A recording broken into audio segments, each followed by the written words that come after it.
Hello everyone, and welcome. Today, we have a wonderful story for you.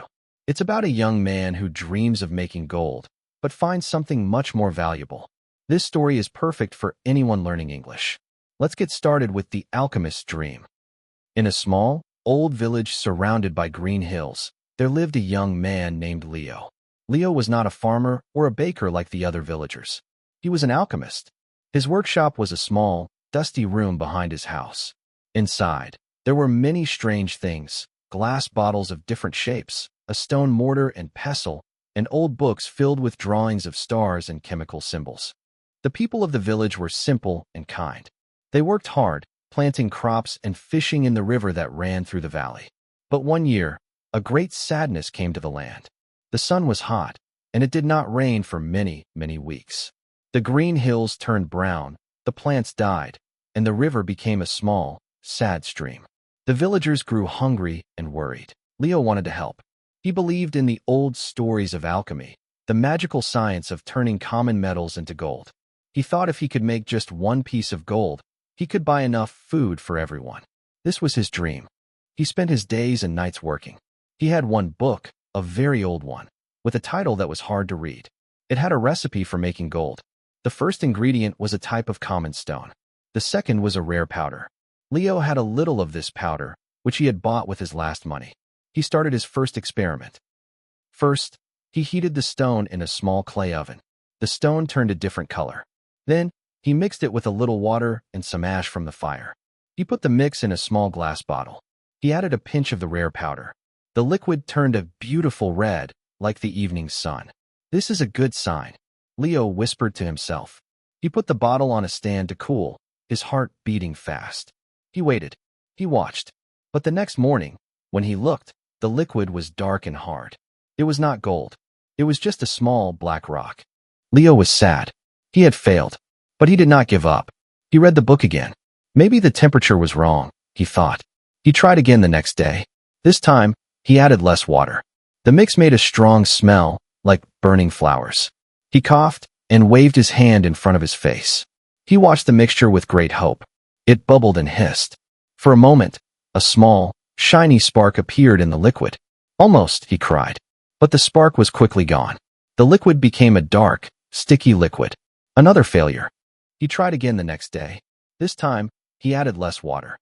The mix made a strong smell, like burning flowers. He coughed and waved his hand in front of his face. He watched the mixture with great hope. It bubbled and hissed. For a moment, a small, shiny spark appeared in the liquid. Almost, he cried. But the spark was quickly gone. The liquid became a dark, sticky liquid. Another failure. Days passed, and Leo tried many times. His hands were often dirty. His clothes had small burns from the fire. The pile of black rocks in the corner of his workshop grew larger. He became tired and thin. The villagers were also becoming tired and thin.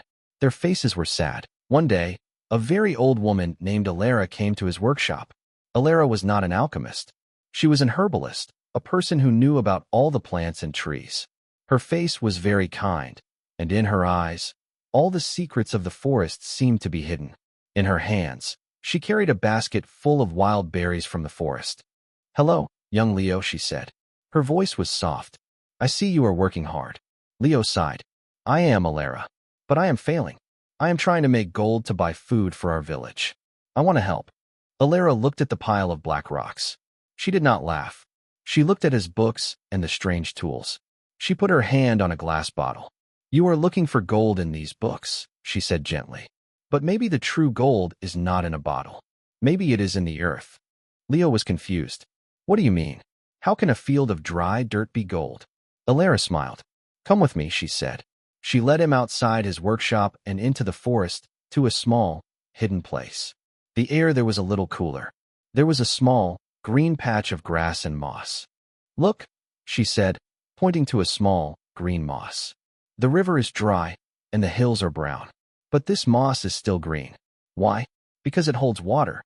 It is like a tiny sponge." She picked up a handful of dark soil. "And this soil," she said, letting it fall through her fingers. "This soil is special. It holds water better than the soil in our fields. You see, the alchemists in your books look for a magical metal. But I think the real magic is in the earth. The plants are the true gold. Leo looked at the moss and the soil. He looked at Alara's face. He started to think differently. He did not go back to his books about metal and magic.